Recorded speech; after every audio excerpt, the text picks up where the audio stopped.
brief update of the school shooting that we had today in Madison. There is some information that we're not going to release because it's still an ever-evolving situation. You'll hear from some of our representatives from our city and from our county, and behind me are a lot of people who came together today to make sure that the day ended well and that everyone else was safe. So with that being said, I'll go ahead and start my remarks. Today truly is a sad day for Madison and for our country. It is a day that I believe will live in our collective minds for a very, very long time. Here are the details. Today at 10:57 a.m., our team was called to the Abundant Life Christian School in reference to an active shooter. We know that 3 people are dead, including the suspect shooter. We know that the suspect shooter was a teenage student who attended the school. At this time, we're not releasing the age or gender of the student or any other identifying remarks about the student. 2 other people have died. That died were a teacher and a teenage student. 6 other people were injured. 2 students are now in critical condition in the hospital, and these injuries are considered life-threatening injuries. 4 students are also at other area hospitals with non-life-threatening injuries. But these are just the physical injuries that we know about. We know that this was the middle of the day, of a school day, and so there will be other injuries that we'll have to face for a very, very long time. And we're going to do everything we can as a community to heal those injuries as well. Many of you have asked me about the why of this. Why did this happen? What do we know? What was the motivation? I do not know. But I will tell you this, our detectives are working hard in an investigative process to find out as many answers as we can so that we can further prevent these things from happening, not only in this community, but in other communities around our country.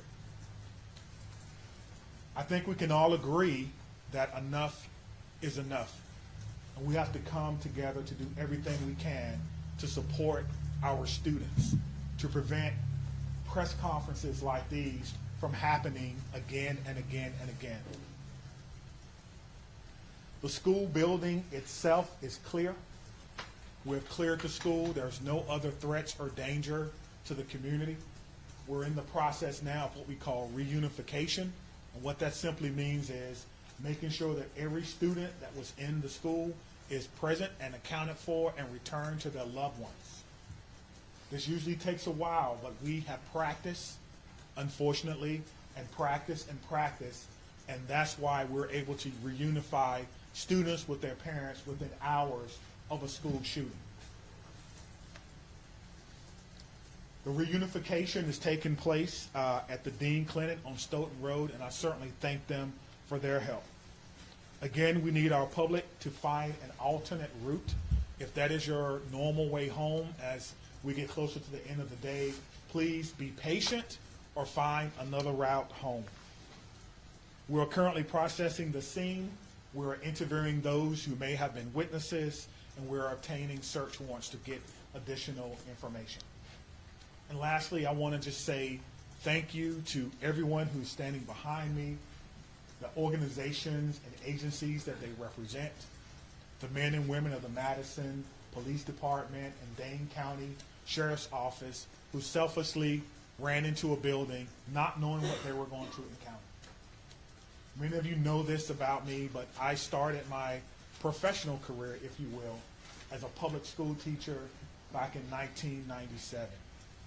And I taught public school for 4 years. It was one of the greatest joys of my life before becoming a police officer.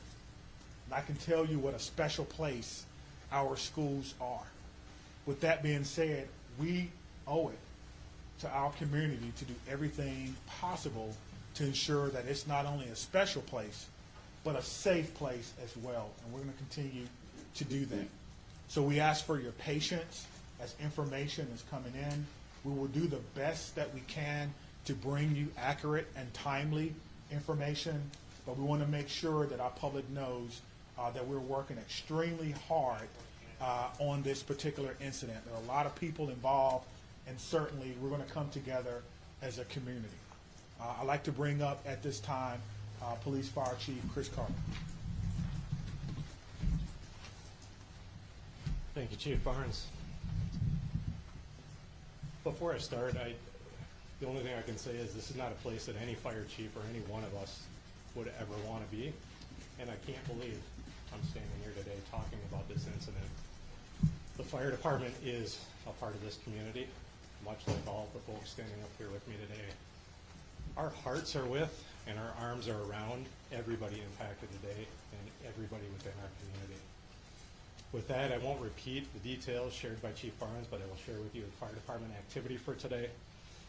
Much like Chief Barnes mentioned, at 10:57, we were also dispatched with Engine 5 and Medic 5 to the same location. Throughout the course of the incident, we responded with 5 engine companies, 4 ladder companies, 15 ambulances. I would like to take a moment and share our gratitude for our county partners throughout a multitude of EMS and fire agencies that joined us in the response today. We also had 11 off-duty chief officers that came in on this response. So it was a tremendous response from the fire department. We transported 4 patients to St. Mary's. We transported 3 patients to the University of Wisconsin hospitals. On the arrival of our crews, I can say my gratitude to our membership for what they did and their selfless actions today. It's hard for me to place into words what they ran into as well. They did that immediately, they did that selflessly, and within the course of 15 minutes, from the first transport to the last transport, all the patients were on their way to the hospital. So to our membership within the Madison Fire Department and within all the emergency services, my gratitude, my recognition of the work that goes into this, the training that went into this, that again, we had hoped we would never have to put into practice. One more time on behalf of the Madison Fire Department, our hearts are with you, our arms are around you, and we will be with you throughout the duration of this. So at this point, I'll step aside, turn it over to the mayor. Thank you, Chiefs, both of you. This is an incredibly sad day for our community. As you've heard, there is no danger to the community at this time, but our entire community has been impacted by this tragic incident. On behalf of the Common Council and the City of Madison staff, I want to offer our heartfelt condolences to the victims and families and to the whole Abundant Life community. Our focus now is on supporting them and supporting the victims and their families. And we will continue to do that through the coming days and weeks. I also want to thank our first responders, the police, fire, the medical staff, for their quick action and their life-saving efforts. As you've heard already, this is a whole of government response. It is not just police and fire. It is not just City of Madison. We have folks from all around the county. We have folks from multiple agencies engaged in both the initial immediate response and the ongoing support, and will be engaged for days and weeks to come. I also want to thank the White House and the governor and others in the federal government and state government for reaching out to offer their support and help, and we will be drawing on resources as needed going forward. But the most important thing right now is to make sure that we are centering the victims and their families, and that we are doing whatever we can to support them and to help them heal, and to lift our entire community up through this difficult incident. I am on record that I think we need to do better in our country and our community to prevent gun violence. And I hoped that this day would never come in Madison. It is not something that any mayor, any fire chief, any police chief, any person in public office ever wants to have to deal with. And so I will ask our entire community and our entire country to do whatever we can to make sure that no public official ever has to stand in this position again. And now I'll invite the county executive to the podium. Good afternoon, everyone. City is reeling from the heartbreaking and senseless tragedies at Abundant Life Christian School in Madison. As a mom who received a text from her son at a high school here in the city of Madison wondering if he was safe, I can tell you, this hits you in the gut. Our community is better than this. Our country is better than this. Cannot continue.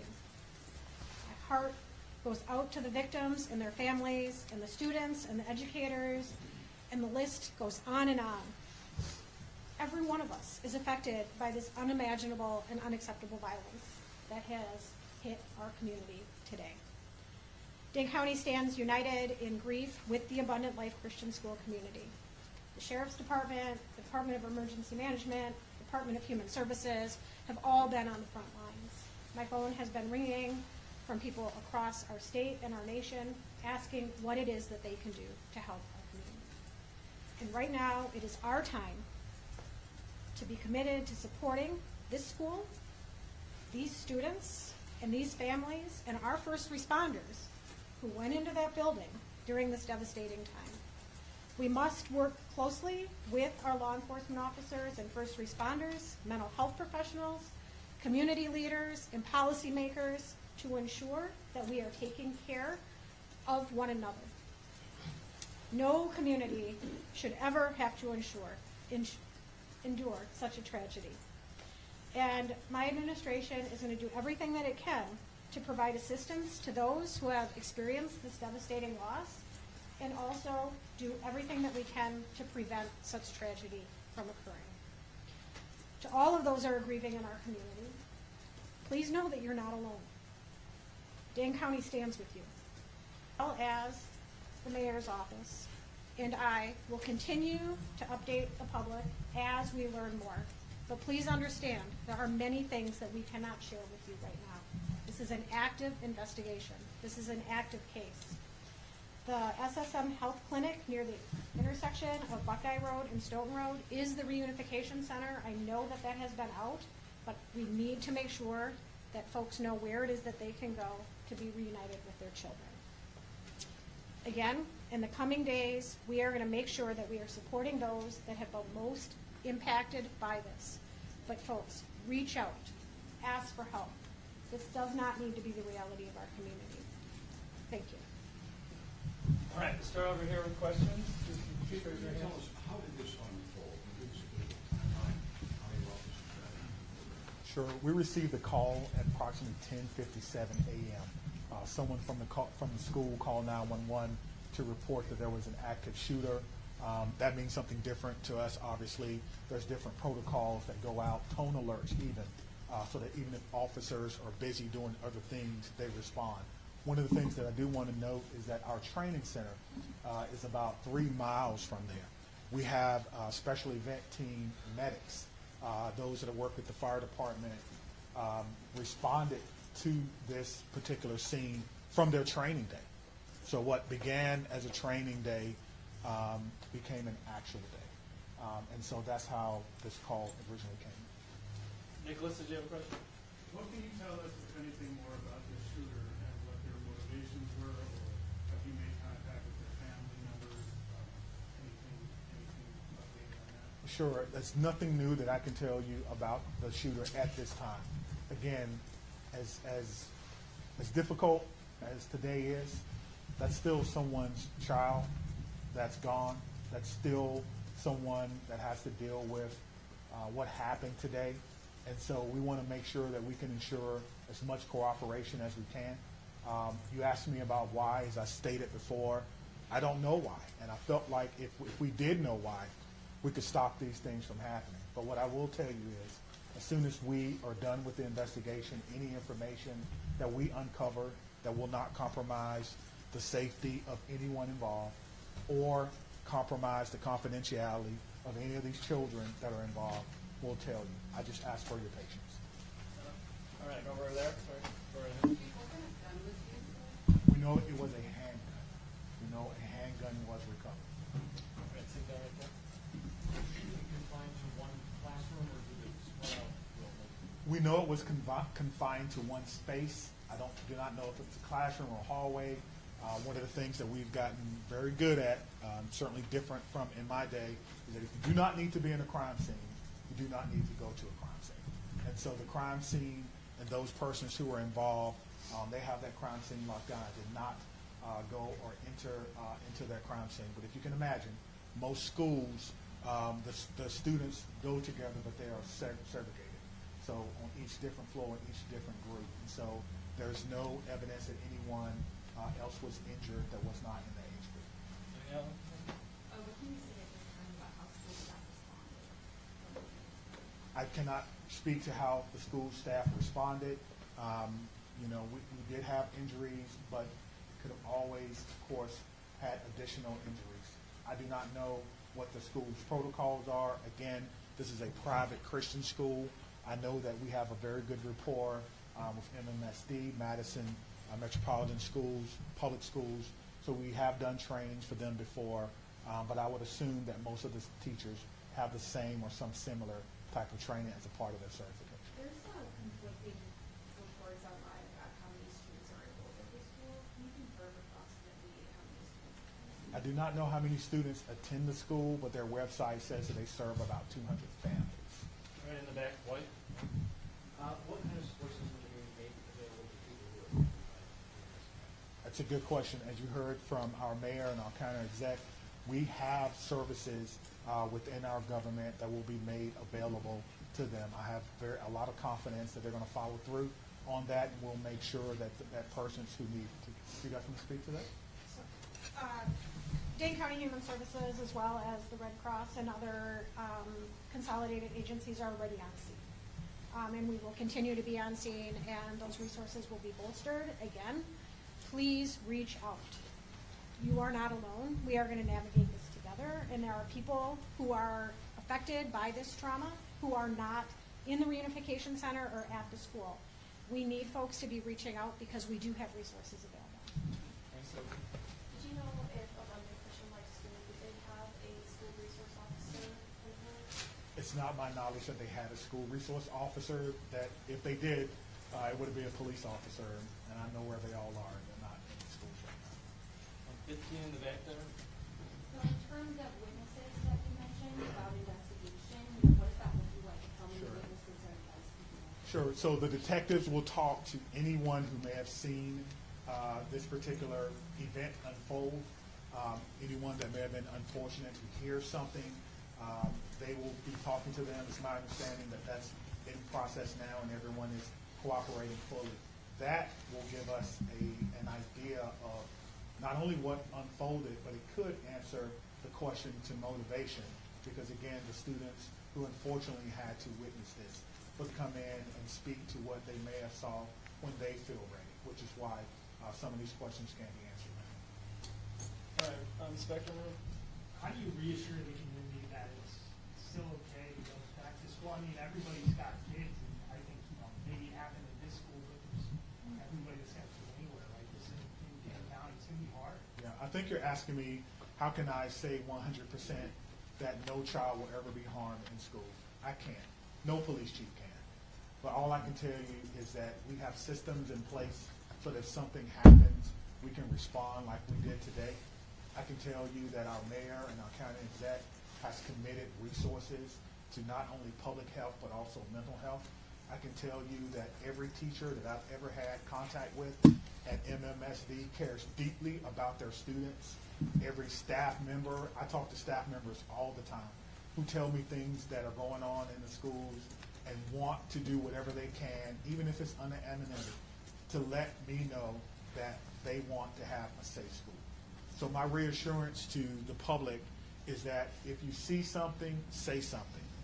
If you know someone who may be going through a difficult time, please reach out to someone. And I think what I can do is make sure that our police department is transparent and open and honest and inviting for people to call and give information.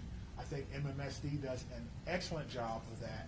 And the same thing can be said for any other private school. If you want to give information or you need someone to talk to, I can promise you we'll have someone there to get that information. All right there. Understanding the it's a private school you may not be as familiar with. What can you talk about some of the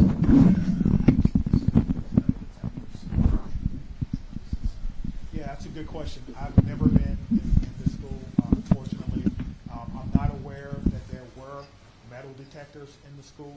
That's something that we can certainly look at. Most schools have some form of surveillance or public space cameras, but that will be, of course, part of the investigation process. Scott? Chief, can you clarify, you said 7 were injured, but 6 were hospitalized, does that mean one's been treated for disease? And secondly, is the shooter's family cooperating with the investigation? Yeah, so there's 2 questions, but let me try to handle the first one. So I'm trying to go back to my notes. So we do know that one person was pronounced at the scene, and so that may be the 7th person. But we can get you all that information just when we're done. I'll have my PIO give that to you so you can report it accurately. And what was your second question? We have. And what were the steps taken to do that? It's through the investigative process. Okay. Yeah. Is the shooter's home being searched for Yes, we can hear you. Once we have identified, we have initiated a search, but we think that search is either ongoing now or that search may be concluded. Of course, it's about safety. That's the first thing. Making sure that people are safe, and then we'll go from there. This has been, an amazing day for everyone. And so if you have someone who is deceased, who may have been a shooter, you want to make sure that their family is okay. You don't know. And so that is what we're doing right now. It is about the safety of everyone. This is going to be a long day for the Madison Police Department. We just want some of your patience. Are you aware, had the school had any prior threats? And then just, jumping off of that, do you know if the shooter had any prior contact with law enforcement? We do not know that the shooter had any prior contact with law enforcement, but I did do a check of the school. There were some calls, but they were like 911 hang-ups, things of that nature. There was nothing that suggested that the school was a place that violence would occur. Chief, I know that you mentioned that the shooter died of a self-inflicted burn. Did that happen before officers arrived at the school, or when the shooter saw officers coming into the school? Yeah, so let me say that the cause and manner in which the shooter died will be determined by the inmate. But what I can tell you is the shooter was dead upon our arrival, police department arrival, and no officers fired their weapons. Okay? Lucas, what are these search warrants you're executing, or are they at the residence or like the device the shooter had? I'm sorry. The extent of the search warrant. Yeah, so the extent of the search warrant is to be able to go in a place that we don't have permission to be in and make sure that everyone is okay. And then if there's any evidence that we think we need to collect, we could only do that with the use of a search warrant. And so, again, we have to determine if there is evidence that we will need. Everyone wants to know what led up to this. Are there any additional threats to public safety? Is this person or was this person by themselves? There are a lot of questions that we want to answer, but we have to answer the safety questions first, and then we'll move on to some of the more investigatory questions. Are you in possession of any of the shooter's devices? I am not, no. Captain? I'm wondering about metal detectors. You mentioned in the first meeting that you were not a fan, but I know this school probably doesn't have them, and do other schools that do? Do you think that that's something we should start talking about, metal detectors in schools? I guess the question is, would you want your child to go to a school with or without metal detectors? I can't answer that. I can't- Right now, it's not Yeah. without. Yeah, absolutely. So the idea is to create the safest environment that we can without metal detectors. That is my answer. Chief, this was a shooting at a Christian school right before the Christmas holiday. Can you address the impact of that? And is the Christmas holiday at all, in your belief, related to as a motivation for the shooting? Yeah, so to the question of motivation, we don't know why, but to the question of so close to Christmas, we have a lot of people going to be impacted. If it's a Christian school, then obviously our holidays, our Christian holidays are very important to the students, very important. It's a time for family.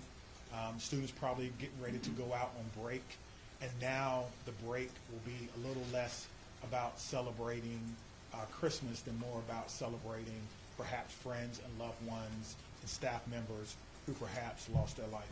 That's why I'm asking everyone to, of course, keep Abundant Life Christian School in your thoughts and in your prayers, and we'll get a couple more. Okay? Okay, real quick, Phoebe. So it's a private school that they probably want to close out the system, so what has this revealed about maybe gaps in security or training for staff? And is that something you're thinking about whether schools are a private school or whether you need to do, you know, the public schools when it comes to security? Well, what I'm telling you is that in 1997, police officer. So I did not get far enough to take courses in administration and budgeting of schools. I don't know what governs private schools, if they receive money, where that comes from. That would probably be a question that you would probably need to ask someone who's more intimately involved in the school system and what their requirements are if they do receive that. But you could probably compare what has happened or what goes on, their security measures, with the security measures of any school in NMSD, and then that will may give you an answer. That's a very, Just one very quick follow-up. Because you know there has been some criticism to a lot of departments and their response to these school shootings, and it's particularly involving. How did that inform your game plan today, and how quickly were your officers able to get to the school? What were they told to do? Sure. We train on this, as I spoke about earlier. When officers arrive on the scene, they immediately go in, which we did in this case. Stop the threat, stop the killing, find the killer. That's how we train, and that's exactly what we did today. There's no waiting. There's no coordination of who's in charge. Everyone knows exactly what to do. I spoke about this earlier. We train on this constantly. Our commanders, including the fire chief and I, was in a commander's training less than 2 weeks ago, going over this exact same scenario for another fictional location. And so all of that came into play today, and our officers performed extremely well based on their training and based on the expectations that they know exactly what to do. Stop the threat, stop the killing, find the threat. Chief, was the... Can we just do one more? What was the whether this was a current student? Hold on, right here. Thank you, all. Yeah. I think the questions have been asked, and we're straying a little far from what's most important at this point in time, and that is the victims and their families. I have 3 things to add. First of all, there is a lot that our community can and will do in the coming days to support the victims and their families, and we will have more information at future briefings. If anyone, and I would urge you all to include this in your stories, if anyone needs mental health support as a result of this incident and the coverage of it, I encourage them to reach 988 by phone or text and to get the mental health support that they need. It is incredibly important that we take care of our community in this very difficult time. We all have a role in preventing gun violence. Our entire community needs to be part of the solution here.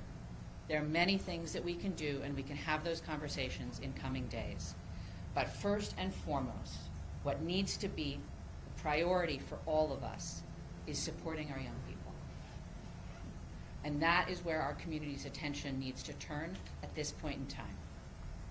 The police department, the fire department, the city, the county will share additional information about the investigation as it becomes available.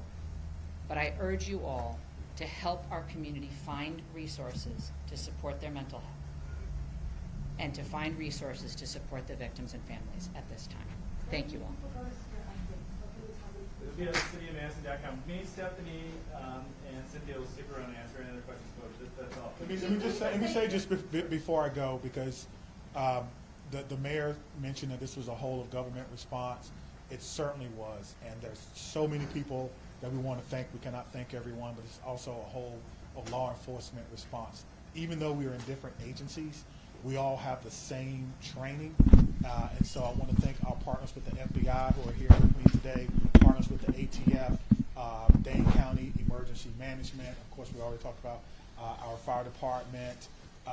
We've got calls from the Attorney General of the United States, Wisconsin State Patrol, our governor's office, State Patrol, Monona, as well as our sheriff's office. I know I may have left someone out, but thank you for how you responded, professionally, quickly, and according to the way that we all trained, and it all came together to ensure that no other persons were hurt. Thank you. Chief, could you just say what time you guys made entry? We just want to nail that detail down. 10:57.